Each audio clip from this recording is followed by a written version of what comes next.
Hello dear students, आज आपण तुमच्या 15 चॅप्टरचा मीन्स आपला जो काही 15 चॅप्टर आहे त्याचं नाव आहे the life processes in the living organism. तर त्याचा तिसरा पार्ट पाहतोय. आणि यापूर्वीच्या वर्गामध्ये आपण दोन महत्त्वाच्या ज्या काही लाईफ प्रोसेसेस होत्या त्या अगदी व्यवस्थित पद्धतीने समजून घेतलेल्या आहेत. आजच्या भागामध्ये आपण आणखी एक महत्त्वाची लाईफ प्रोसेसेस पाहणार आहोत, जी की कॉमन आहे प्लांट्स मध्ये as well as in animals and human beings too. तर आपण ज्या लाईफ प्रोसेसेस बद्दल आज पाहणार आहोत ती लाईफ प्रोसेस म्हणजे कोऑर्डिनेशन. आता कोणत्याही गोष्टीमध्ये कोऑर्डिनेशन असणं खूप गरजेचं असतं. फॉर एक्झाम्पल, आता मी तुम्हाला एक उदाहरण सांगते, मग तुमच्या लक्षात येईल की कोऑर्डिनेशन म्हणजे नेमकं काय आणि ते आपल्या बॉडीमध्ये होतं याचं सुद्धा तुम्हाला आश्चर्य वाटायला लागेल. तर आपण समजा तुमचा जो काही क्लासरूम आहे तो होल क्लासरूम, गर्ल्स असतील बॉयज असतील, तर ते टोटली तुम्ही सर्वजण तुमच्या क्लासमधील सर्वजण मिळून ट्रिप वरती गेलात आणि त्या ठिकाणी तुमचे जे काही टीचर्स आहेत ते तुम्हाला इन्स्ट्रक्शन देत आहेत, ते तुम्हाला सूचना देत आहेत आणि तुम्ही मात्र त्यांचं काही ऐकत नाही. एखादा स्टुडंट कुठेतरी जातोय, एखादा स्टुडंट ओरडतोय, गोंधळ घालतोय, एखादा स्टुडंट म्हणतोय तुम्हाला या ठिकाणी फोटो काढायचे आहेत. अशा पद्धतीचा गोंधळ जर त्या ठिकाणी असेल तर तुमचं आणि तुमच्या टीचरचं कोऑर्डिनेशन असेल का त्या ठिकाणी? नाही. तर काय होईल मग?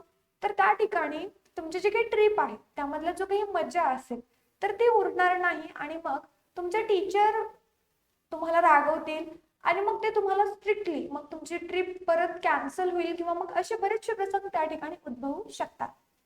मग तसंच आपल्या बॉडीचं सुद्धा आहे. आपल्या बॉडीमध्ये बऱ्याचशा ऑर्गन सिस्टीम आहेत, ज्या ऑर्गन सिस्टीम इतक्या छान पद्धतीने वर्क करतात.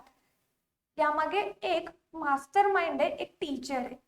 म्हणजे बघा, आपल्या बॉडीमध्ये डायजेस्टिव्ह सिस्टीम आहे, रेस्पिरेटरी सिस्टीम आहे, त्याचबरोबर circulatory system, skeletal system, muscle system, अशा बऱ्याचशा सिस्टीम आहेत. मग या सर्व सिस्टीम एकमेकांशी मदत करतात, एकमेकांशी कोऑर्डिनेट करतात. म्हणूनच या सिस्टीम अगदी व्यवस्थित पद्धतीनं स्मूथली लाईफ मध्ये चालू शकतात आणि म्हणूनच त्याचे परिणाम म्हणून एखादा लिव्हिंग ऑर्गॅनिझम अगदी व्यवस्थित पद्धतीनं जगू शकतो. So say here we have given think about it, म्हणजे एखाद्या गोष्टीबद्दल विचार करा. त्यामधलं first, sometimes while eating we bite our own finger or tongue by mistake. तर काही वेळेला आपण काय करतो, जेवत जेवत चुकून आपलं पोट, आपलं फिंगर आपल्या तोंडात जातो किंवा आपली जीभ चुकीनं चावली जाते. मग त्यावेळेला आपल्याला वाटतं की चुकून माझा जो काही पोट आहे किंवा माझी जी काही टंग आहे ती चावली गेली, हे आपल्याला समजतं. Sometimes we choke while eating in a hurry. बऱ्याच वेळेला आपण गडबडीमध्ये जेवण करत असताना आपल्याला ठसका लागतो, आपला घास हा इथे श्वसन नलिकेमध्ये अडकतो. मग असं का होतं याचा विचार केलाय कधी तुम्ही? तर बघा, बऱ्याचशा वेळेला आपले जे काही सिस्टीम्स आहेत तर त्यांच्यामध्ये थोडीशी कुरबुरी होते. म्हणजे आपल्या मित्रमैत्रिणींमध्ये आपलं भांडण झालं की आपण त्यांच्याशी बोलत नाही, आपण त्यांच्याशी कट्टी करतो. मग तसे थोडे थोडे प्रकार या ऑर्गन सिस्टीम मध्ये सुद्धा होतात. म्हणूनच बऱ्याचशा वेळेला आपल्या जे काही बॉडीचं बॅलन्सिंग आहे ते बिघडलेलं किंवा कुठेतरी खराब झालेलं, डिस्टर्ब झालेलं आपल्याला जाणवेल. Several different organ systems function in multicellular organism. बऱ्याचशा वेगवेगळ्या ऑर्गन सिस्टीम या मल्टीसेल्युलर ऑर्गॅनिझमच्या बॉडीमध्ये कार्यरत असतात. Their life goes on smoothly if there is coordination between the different organ systems or organs and the stimuli in the surroundings. त्यांची जी काही life आहे तर ती स्मूथली जात असते, अगदी हळूहळू पद्धतीने पुढे पुढे जात असते जर त्यांच्यामध्ये कोऑर्डिनेशन असेल तर. त्या ऑर्गन सिस्टीम मध्ये एकमेकांबद्दल कोऑर्डिनेशन आहे, ते एकमेकांना मदत करतात, तरच द लिव्हिंग बॉडी अगदी व्यवस्थित पद्धतीने वर्कआउट होईल. Depending upon this, we can say that systematic regulation of different processes can be called control, and bringing about the different processes in the proper sequence can be called coordination. आता म्हणजे काय, यावर आधारित आपण असं म्हणू शकतो की जे काही सिस्टमॅटिक रेग्युलेशन आहे डिफरंट प्रोसेसचं तर त्यालाच आपण कंट्रोल आणि ब्रिंगिंग म्हणतो वेगवेगळ्या प्रोसेसेसचं. आणि त्यांचा जो काही प्रॉपर सिक्वेन्स असतो ना, म्हणजे ती प्रोसेस होते आणि ती प्रोसेस होण्यासाठी जे काही बदल होत आहेत ते ऑर्गन्स त्यांना मदत करतायत, मग हा असा प्रॉपर सिक्वेन्स असतो. म्हणजे फॉर एक्झाम्पल बघा, आपला डेली रुटीनचा एक प्रॉपर सिक्वेन्स असतो. मग तशाच पद्धतीने या ऑर्गन सिस्टीमचा एक प्रॉपर रुटीन असतो, त्यालाच आपण कोऑर्डिनेशन असं म्हणतो. त्यानंतर बघा, next, if any activity in the body is to be complete successfully, proper coordination between different systems and proper participating at different steps of that activity is necessary. प्रत्येक बॉडीमध्ये छोट्या छोट्या ऍक्टिव्हिटीज होतात. एखादी ऍक्टिव्हिटी ही सक्सेसफुली कंप्लीट झाली, त्याचं proper coordination झालं वेगवेगळ्या सिस्टीम्स मध्ये, वेगवेगळ्या 2 ऑर्गन्स मध्ये, आणि प्रत्येक वेळेला ज्या ज्या वेळेला गरज आहे तर त्या ऍक्टिव्हिटी मध्ये या स्टेप्स होणं खूप गरजेचं असतं. म्हणजे आपल्याकडे म्हणलं जातं की आपण जेवण कितीही छान बनवलं, त्याच्यामध्ये जर चुकून आपण मीठ घालायचं विसरलं तर जे काही जेवण असतं ते बेचव लागतं. मग तशाच पद्धतीने जे काही कोऑर्डिनेशन आहे, एखादं काम प्रॉपरली वर्कआउट होतं आपल्या बॉडीमध्ये, पण त्याचे जे काही स्टेप्स आहेत त्या जर व्यवस्थित झाल्या नाहीत तर ती ऍक्टिव्हिटी पूर्णतः सक्सेसफुली होऊन सुद्धा आपल्यासाठी कामाची नसेल. नेक्स्ट पॉइंट बघा आता, if due to lack of coordination or some other factor there is confusion at any step, the activity may not get complete. बऱ्याच वेळेला काय होतं तर कोऑर्डिनेशनचं लॅक असते, कमतरता असते कोऑर्डिनेशनची त्या ठिकाणी, आणि बाकीचे जे काही फॅक्टर्स आहेत तर त्या ठिकाणी कन्फ्युजन असतं एका स्टेप वरती. मग ती जी काही स्टेप आहे ती तिथंच थांबली जाते, ती जी काही ऍक्टिव्हिटी आहे तिथे स्टॉप केली जाते, तिथे पॉज केली जाते आणि पुढे ती ऍक्टिव्हिटी कंप्लीट केली जात नाही. Next point, that is there should not be any randomness at any step. कुठलीही स्टेप आपोआप पुढच्या स्टेप कडे जात नाही. म्हणजे आपलं कसं असतं, आपल्याला एखादा क्वेश्चन नाही आला, आपण त्याला स्किप करतो, थोडंसं पुढे जातो. बट आपली जी काही बॉडी आहे ती खूप चालाक आहे. ती काय करते, एखादी स्टेप कंप्लीट नाही झाली तर जोपर्यंत ती स्टेप कंप्लीट होत नाही तोपर्यंत ती तिथेच थांबते, ती स्टेप कंप्लीट करते आणि मगच पुढच्या स्टेप कडे, पुढच्या ऍक्टिव्हिटी कडे ती वळते. There needs to be proper coordination between internal activities of the body resulting from various factors like body temperature, water level, enzyme level, etc., or stimuli arising in the surrounding environment. There needs to be proper coordination. एखाद्या organ मध्ये किंवा internal activities आपल्या बॉडीच्या होणार आहेत तर त्या ठिकाणी बॉडीचं व्यवस्थित कोऑर्डिनेशन होणं खूप गरजेचं आहे. त्यासाठी बॉडीमध्ये असणारे वेगवेगळे फॅक्टर्स खूप मॅटर करतात, like temperature, water level, enzyme level असेल, stimuli arising in the surrounding environment, environment मधून येणारे स्टिम्युलाई असतील तर तेही तितकेच गरजेचे असतात. नेक्स्ट बघा, आता आपण काही ऍक्टिव्हिटीज पाहणार आहोत आणि त्यांचे नेम सुद्धा पाहणार आहोत. मीन्स व्हॉट, तर एखादी ऍक्टिव्हिटी एखाद्या इन्फ्लुएन्स मुळे घडते तर त्याला आपण त्या ऍक्टिव्हिटीचं कोऑर्डिनेशन म्हणतो. मग ती काय काय आहे, कशाच्या मदतीने होते, कुठे होते, हे आपण समजून घेऊया. Proper coordination between various systems of an organism helps to maintain a state of equilibrium called homeostasis, which is necessary for the optimal efficiency of the body. Proper coordination होते कशामध्ये, तर वेगवेगळ्या सिस्टीम्स मध्ये त्या आणि ऑर्गॅनिझमला मदत करतं. कशासाठी, तर स्टेट ऑफ इक्विलिब्रियम साठी, म्हणजे आपली बॉडी मेंटेनिंग ठेवण्यासाठी, बॉडीचं बॅलन्सिंग ठेवण्यासाठी त्यालाच आपण होमिओस्टॅसिस म्हणतो. होमिओ मीन्स इक्वल, स्टॅटिस म्हणजे मेंटेन करणं. आपल्या बॉडीचे जे काही वेगवेगळे ऍक्टिव्हिटीज आहेत तर त्यांना प्रॉपरली मेंटेन करणं यालाच आपण होमिओस्टॅसिस म्हणतो. Which is necessary for the optimal efficiency of the body, जी की खूप गरजेची आहे. कशासाठी, तर ऑप्टिमल नेसेसरी होण्यासाठी आपल्या बॉडीची. त्यानंतरचं नेक्स्ट बघा, आता आपण सुरुवातीला म्हणजे आपण आतापर्यंत जेवढ्या लाईफ प्रोसेसेस पाहिल्या, जवळपास 2 लाईफ प्रोसेस आपण व्यवस्थित पद्धतीने समजून घेतल्या, तर त्यामध्ये पण सुरुवातीला प्लांट्स बद्दलच्या ज्या काही लाईफ प्रोसेसेस आहेत त्या समजून घेतल्या, कारण त्या ॲनिमल्सच्या लाईफ प्रोसेसेसच्या तुलनेमध्ये फार इझियर आहेत, फार सिम्पलियर आहेत. आता सुद्धा आपण प्लांट्स प्लांट्स मधलं जे काही कोऑर्डिनेशन आहे ते सुरुवातीला जाणून घेऊया, समजून घेऊया आणि मगच आपण ॲनिमल्सच्या कोऑर्डिनेशन कडे वळूया. Plants do not have systems like the nervous system or muscular system of animals. Plants मध्ये animals सारखी nervous system किंवा muscular system नसते. Then how do plants bring about movements? जे काही plants आहेत ते कशा पद्धतीने movements दाखवतात?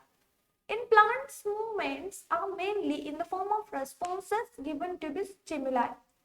Plants मध्ये ज्या काही movements आहेत ते mainly in the form of कशाचे होतात, तर जे काही स्टिम्युलाई आहेत तर त्या स्टिम्युलाईला रेस्पॉन्स देण्याच्या तुलनेमध्ये ह्या मुवमेंट होतात. आता बघा या ठिकाणी इथे आपल्याला जे काही फिगर्स दिले त्या काळजीपूर्वक बघा.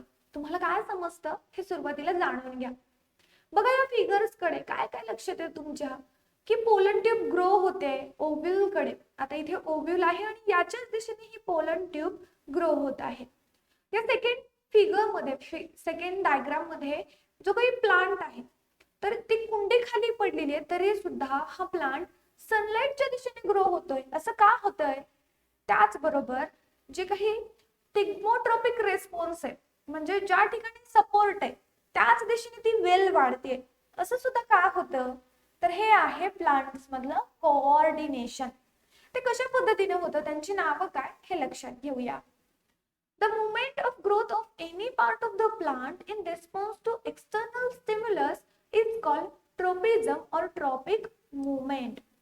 एखाद्या प्लांटची ग्रोथ किंवा मूवमेंट कशा संदर्भात, any part of the plant, प्लांटचा कोणताही पार्ट असो, एक्सटर्नल स्टिम्युलाई म्हणजे आपण प्लांटला टच केला, आपण प्लांटला ओढलं ताणलं तर हे काय झाले, त्याचे एक्सटर्नल स्टिम्युलाई झाले. तर त्याला रेस्पॉन्स देणं म्हणजेच काय, तर त्याला आपण ट्रॉपिझम म्हणतो, त्यालाच आपण ट्रॉपिक मूवमेंट म्हणतो. The shoot system of any plant response to the light stimulus that is it grows towards the source of light. जी काही शूट सिस्टीम आहे प्लांटची तर ती लाईट स्टिम्युलसला रेस्पॉन्स देते, त्या दिशेने लाईटच्या दिशेने वाढते. ही जी काही मूवमेंट आहे प्लांटची toward the source of light is called phototropic movement. Photo means light. आता जे काही प्लांट्स आहेत तर त्या प्लांट्सला ग्रो होण्यासाठी नेसेसरी काय असतं, वॉटर अँड लाईट. मग एखादा प्लांट हा सनलाईट कडे ग्रो होतोय, त्या दिशेने वाढतोय. फॉर एक्झाम्पल इकडे लक्ष द्या. समजा या ठिकाणी सनलाईट आहे, okay, this is our sunlight और दिस इज सन. हा सन आहे आणि इथे आपला प्लांट आहे.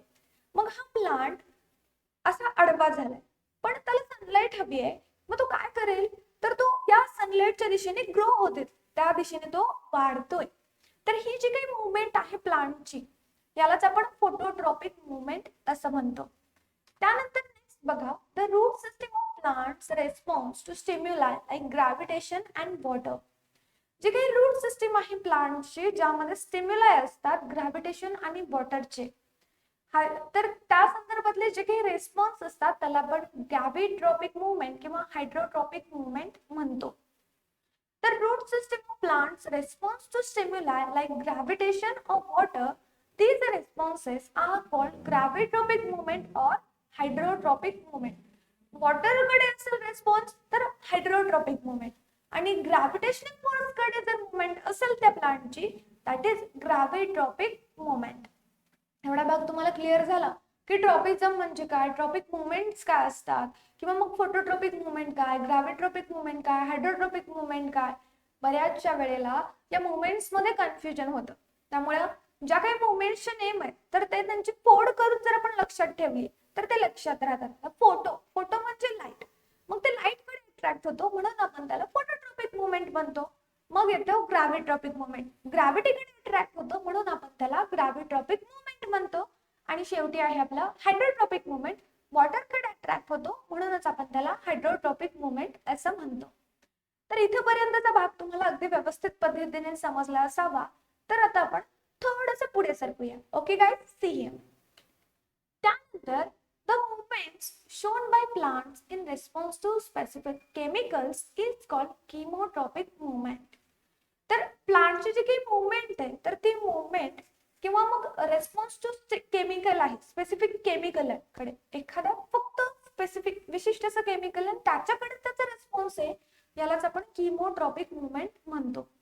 For example, the growth of the pollen tube towards the ovule. Pollen ट्यूबची ग्रोथ ओव्हल कडे, त्याचबरोबर all the above mention movements of plants are relate with growth. तर या ठिकाणी हे जे काही मेन्शन करण्यात आलेले मुवमेंट्स आहेत प्लांटच्या, तर ते ग्रोथ कडे होतात and hence such movements collectively called growth relevant movements. यालाच आपण ग्रोथ रिलिव्हंट मुवमेंट्स म्हणतो. आता या ठिकाणी डू यू नो या संदर्भात आपल्याला थोडीशी इंटरेस्टिंग माहिती दिलेली आहे. काय काय माहिती आहे ती आपण समजून घेऊया. Tendrils of climbers are sensitive to touch. जे काही वेली असतात तर त्याचे टेंड्रिल्स असतात, म्हणजे वेलीवरती अशा पद्धतीचे अशा आकाराचे पार्ट्स असतात, त्याला आपण टेंड्रिल्स म्हणतो. मग हे जे काही टेंड्रिल्स आहेत तर हे टेंड्रिल्स टचला खूप सेन्सिटिव्ह असतात, म्हणजे आपण जर त्याला टच केलं तर ते एकतर खूप बुजरे होतील, म्हणजे आतमध्ये जातील, स्प्रिंग सारखे, जास्त स्प्रिंग सारखे होतील, गोल गोल होतील, हालचाल करतील, अशा पद्धतीचे हे टेंड्रिल्स असतात. Secondly, a hormone called auxin produced in the apical part of the shoot helps in enlargement of cell.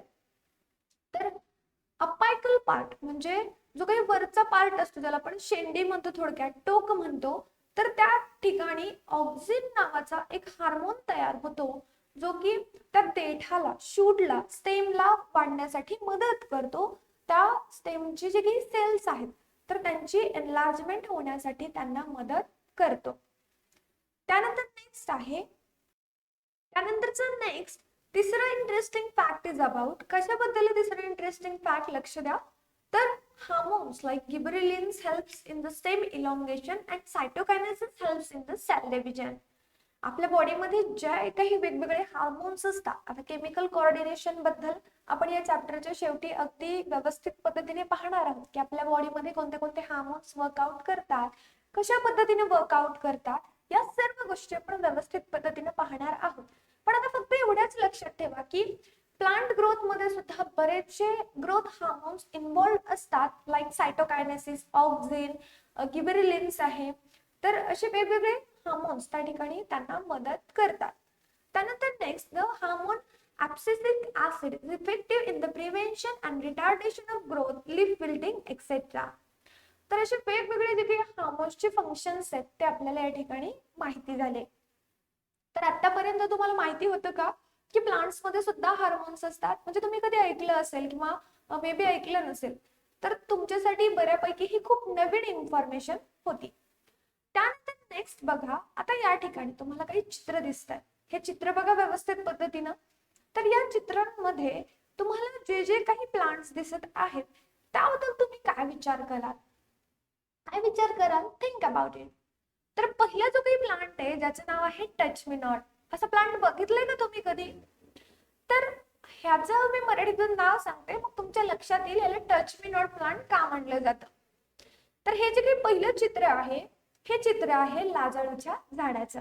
आपण जर याला स्पर्श केला तर याची जी काही पान आहेत ती आपोआप मिटली जातात आणि म्हणूनच याला touch me not plant means mimosa plant असं म्हटलं जातं. Secondly, this is Venus fly trap. हा व्हेनस फ्लाय ट्रॅप काय करतो, तर त्याच्याकडे खूप सुगंधी द्रव्य असतं, म्हणजे सेंट असतं थोडक्यात. मग त्या सेंटच्या मदतीने तो वेगवेगळ्या इन्सेक्टला स्वतःकडे अट्रॅक्ट करतो. मग त्यानंतर जे काही इन्सेक्ट त्याच्याकडे ते सेंटी पार्ट नेक्टार घेण्यासाठी येतील तर त्यांना तो गिळंकृत करतो, त्यांना तो एंगल्फ करून टाकतो. त्यानंतर नेक्स्ट आहे लोटस. आता लोटस फक्त संध्याकाळच्या वेळेला उमलतो.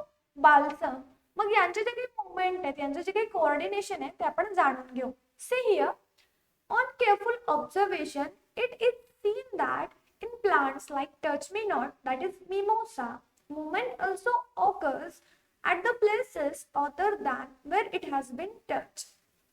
तर आता आपण लाजाळूच्या झाडाला जर हात लावला, टच केला, तर त्या ठिकाणी ज्या काही मुवमेंट्स आहेत तर त्या मुवमेंट्स काय होतील, तर त्या मुवमेंट्स आपल्याला पाहायला मिळतात. Hence we can infer that the information about the touch must have been relayed with the plants from one place to another place.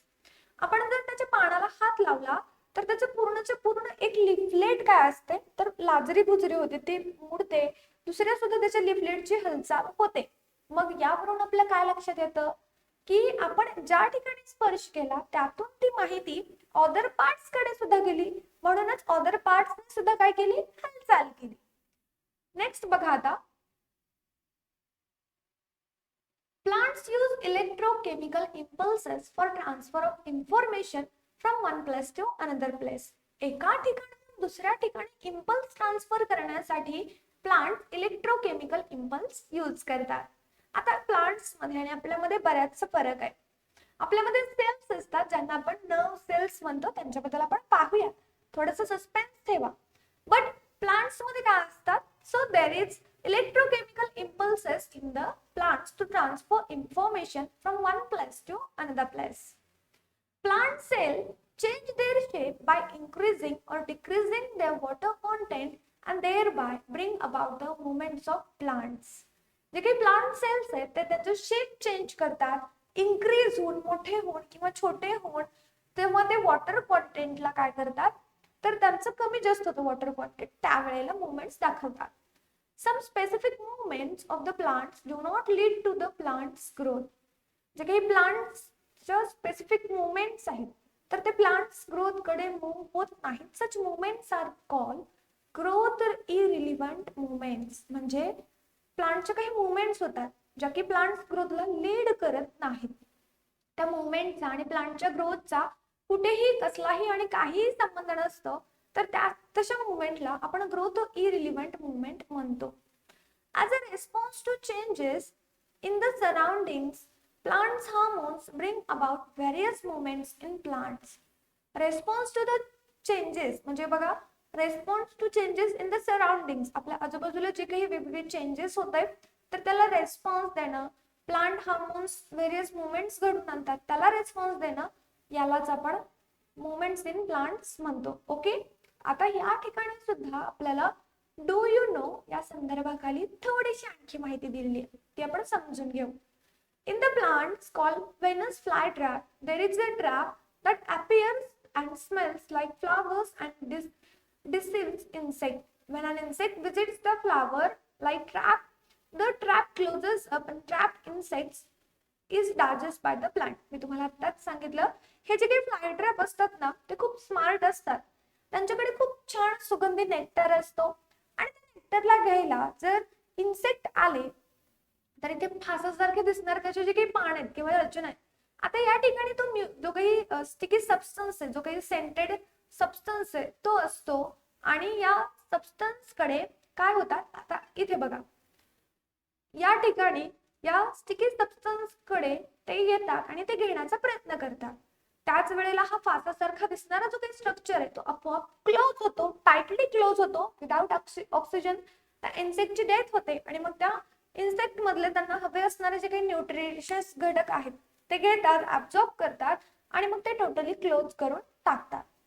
Next बघा, the lotus flower opens during daytime while that of tuberose polyanthes opens at night. Lotus flower हा day टाइमला open होतं, तर tuberose नावाचं त्याला आपण पॉलॅन्थस म्हणतो, तर तो रात्रीच्या वेळेलाच ओपन होतो, रात्रीच्याच वेळेला तो ग्लो करतो, ब्लॉसम होतो. Fibrils present on the leaves of the insectivorous plants Drosera bend inwards as soon as the insect lands on the leaves and surround the insects from all sides. तर flytrap सारखा एक Drosera नावाचा plant असतो बरं का. हा ड्रोसेराला काय असतात, बरेचसे फायब्रिल्स असतात, म्हणजे अशा पद्धतीचे तंतू असतात, धागे असतात. मग हे जे काही तंतू आहेत किंवा धागे आहेत तर हे तंतू किंवा धागे जसं जसं त्या ड्रोसेरावरती एखादा इन्सेक्ट येऊन बसतो तर त्याला त्याच्या भोवताली ते घट्टपणे ते फायब्रिल्स गुंडाळले जातात. So this is also movement, this is also coordination. त्यानंतर बघा, in balsam the rattan fruit dehiscence burst open at the right time to disperse the seed. आता हा बल्सम आहे, तर याचे जे काही पिकलेले सीड्स असतात तर त्याच्यातून बिया डिस्पर्स होण्यासाठी काय केलं जातं राईट टाइमला, तर त्याच्यामध्ये मूवमेंट होते. तर हे झाले त्यांच्याबद्दलची इंटरेस्टिंग फॅक्ट. आता सुरुवातीला आपण जे काही कोऑर्डिनेशन इन प्लांट्स होतं ते अगदी व्यवस्थित पद्धतीने समजून घेतलं. आता आपण कोऑर्डिनेशन इन ह्यूमन बीइंग्स कडे वळूया. तुमच्या माहितीसाठी मुलांनो, अदर अॅनिमल्स पेक्षा ह्यूमन बीइंग्स मधलं जे काही कोऑर्डिनेशन आहे ते फास्ट आहे आणि खूप वेल डेव्हलप्ड आहे. सो या ह्यूमन बीइंग मधले जे काही कोऑर्डिनेशन आहे ते आपण आता जाणून घेऊ. यामध्ये बघा, different process go on simultaneously on the human body. आपल्या मानवी शरीरात बऱ्याचशा वेगवेगळ्या प्रक्रिया सातत्यानं अखंडपणे होत असतात. All this process need to be efficiently and effectively controlled and coordinated. This is done with the help of two systems. आपल्या बॉडीमध्ये बऱ्याचशा वेगवेगळ्या प्रक्रियांना नियंत्रण ठेवलं जातं, त्यांना कोऑर्डिनेट केलं जातं. आणि हे कधी केलं जातं? ज्या वेळेला ज्या काही दोन वेगवेगळ्या सिस्टीम हे काम करतात, which are they, that is nervous control. आता आपण सुरुवातीला या भागामध्ये नर्वस कंट्रोल शिकूया. मग या नर्वस कंट्रोल मध्ये नर्वस सेल्स येतात. नर्वस सेल्स असतील त्यांचे टाईप किंवा मग कोऑर्डिनेशन नर्वस सिस्टीमचे वेगवेगळे टाइप्स आपण यानंतरच्या पार्ट मध्ये व्यवस्थितपणे पाहणार आहोत. पण आता आपण फक्त नर्वस कंट्रोल काय हे जाणून घेऊ. Humans can respond to changes in their surroundings due to nervous control. आपल्यामध्ये नर्वस कंट्रोल होतात, म्हणूनच ह्यूमन्स आपल्या सराउंडिंगच्या सराउंडिंग मध्ये ज्या काही वेगवेगळे ऍक्टिव्हिटीज होतात, मुवमेंट्स होतात, तर त्याला रिस्पॉन्स देतात. Impulses are generated in the human body in accordance with changes in the surrounding. Human body मध्ये सुद्धा impulse generate होतात, ज्या पद्धतीने surrounding environment change होतो. Nervous control plays the important role of empowering the body cells with ability to respond these impulses. Nervous control खूप महत्त्वाचा role play करतो. जे काही बॉडी सेल्स आहेत तर त्याला एम्पावर करण्यासाठी त्याची जी काही ॲबिलिटी आहे तर ते इम्पल्सला रिस्पॉन्स करण्याची असते. The ability depends upon the complexity of organisation in the organism's body structure. ती ॲबिलिटी कशावरती असते तर ऑर्गॅनिझमच्या ऑर्गन स्ट्रक्चरवरती. Unicellular organisms like the amoeba do not have a nervous system which produces such impulses and responses. Unicellular animal मध्ये, amoeba सारख्या animals मध्ये nervous system produce होत नाही किंवा इम्पल्स त्या ठिकाणी प्रोड्यूस होणं शक्य नाही, कारण त्याच्यामध्ये सिंगल सेल आहे. However, multicellular animals like humans have a nervous system to respond to stimuli. जे काही स्टिम्युलाय आपल्याला भेटतात, म्हणजे वातावरणातून ज्या काही चेतना आपल्याला भेटतात, म्हणजे आपल्याला कोणीतरी चिमटा काढला तर आपल्याला समजतं ना लगेच, किंवा मग आपल्याला आपण स्वयंपाक करतोय आणि आपल्याला चटका बसला तर तेही आपल्याला समजतं. खूप गार लागतंय तर तेही आपल्याला समजतं. हे काय झाले? हे स्टिम्युलाय झाले आणि त्यावरती आपण पटकन रेस्पॉन्स देतो. कोणीतरी चिमटा काढला तर त्या ठिकाणी आपण हात ठेवतो. त्याच पद्धतीने आपल्याला चटका बसला तर आपण हात बाजूला घेतो. थंडी वाजली आपण स्वेटर घालतो. तर या सर्व कृती काय आहेत तर आपल्याला भेटलेल्या स्टिम्युलायचे रिस्पॉन्सेस आहेत.